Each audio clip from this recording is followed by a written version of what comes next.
Good morning, नमस्कार, आदाब, सत श्री अकाल दोस्तों। ये है आपका अपना प्रिय डॉक्टर आदि कश्यप मुंबई से मानुस। दोस्तों आपके लिए लेकर आया आपका मनोपसंद programme positive karma. Episode number है 1765 और आज का जो एपिसोड है एक विशेष एपिसोड है जिसका शीर्षक है विश्वासघात। मुझे उम्मीद है कि आपको ये कहानी पसंद आएगी। शुरुआत करता हूं इस कहानी की कुछ इस प्रकार। विश्वासघात।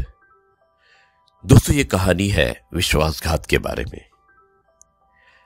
एक बेटी जो अपने घर वालों से झूठ बोलकर उनका विश्वासघात करके घर से बाहर चली जाती है और उसे इस झूठ का बहुत बुरा अंजाम चुकाना पड़ता है।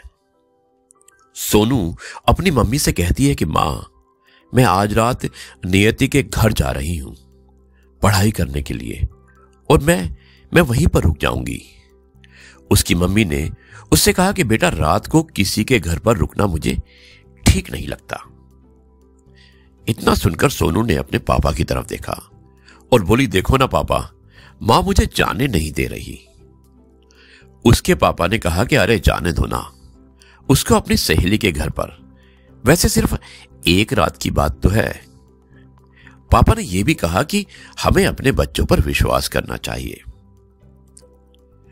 जाओ बेटा जाओ, अच्छे से पढ़ाई करना बेटा, पापा ने सोनू से कहा। सोनू ने पापा से थैंक्स कहा और वो अपनी स्कूटी लेकर निकल पड़ी। रात को 2 बजे थे। सोनू के पापा फोन की घंटी सुनकर घबरा जाते हैं। वो फोन उठाते उठाते सोच रहे थे कि इतनी रात को किसने फोन किया होगा। और तभी फोन पर आवाज आई, मिस्टर त्रिवेदी, आप जल्द से जल्द थाने आने का कष्ट करें। यह सुनकर त्रिवेदी जी की सांसें गले में अटक गई और वो डर रहे थे कि कहीं कोई अनहोनी ना हुई हो, कहीं मेरी बेटी को कुछ ना हो गया हो। वो जल्द से जल्द थाने पहुंच जाते हैं और वहां पर जाकर देखते हैं कि वहां पर 15-20 लड़के और लड़कियां मुंह छिपाए बैठे हैं। इन 15-20 लड़के और लड़कियों में त्रिवेदी जी ने अपनी बेटी सोनू को आसानी से ढूंढ लिया। तभी पुलिस ने कहा, देखिए ये बच्चे मुंबई के बाहर एक फार्म हाउस पर ड्रग्स के साथ पार्टी करते हुए पकड़े गए हैं। आप लोग ना जाने अपने बच्चों को कैसे संस्कार देते हैं। इतनी रात को आप लोग कैसे अपने बच्चों को घर से बाहर निकलने की परमिशन दे देते हैं। और आपकी तो एक लड़की है।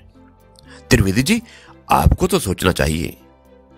आपको अपने बच्चों के किए पर शर्म आनी चाहिए। त्रिवेदी जी का सर शर्म से झुक चुका था। वो बस एक ही बात सोच रहे थे कि जब उन्होंने अपनी बेटी पर इतना विश्वास किया तो आखिर क्यों उनकी बेटी ने उनके साथ विश्वासघात किया। इस दुनिया में अगर कोई है जो कि आपका सबसे ज्यादा ध्यान रखता है और आपका भला चाहता है, तो दोस्तों वो सिर्फ आपके मां बाप होते हैं। वो भले ही ऊपर से सख्त लगे, लेकिन उनके भीतर आपने और आपके लिए हमेशा अच्छी भावना ही रहती है। हमें कभी भी अपने पेरेंट्स के विश्वास के साथ विश्वासघात नहीं करना चाहिए। मुझे उम्मीद है दोस्तों ये कहानी आपको अवश्य पसंद आई होगी। अब मैं इस कार्यक्रम को यहीं पर समाप्त करता हूं और कल आपसे एक बार फिर से मुलाकात होगी कुछ नई बातों के साथ। तब तक के लिए आपसे कहता हूं, जय गुरु जी, शुक्राना गुरु जी।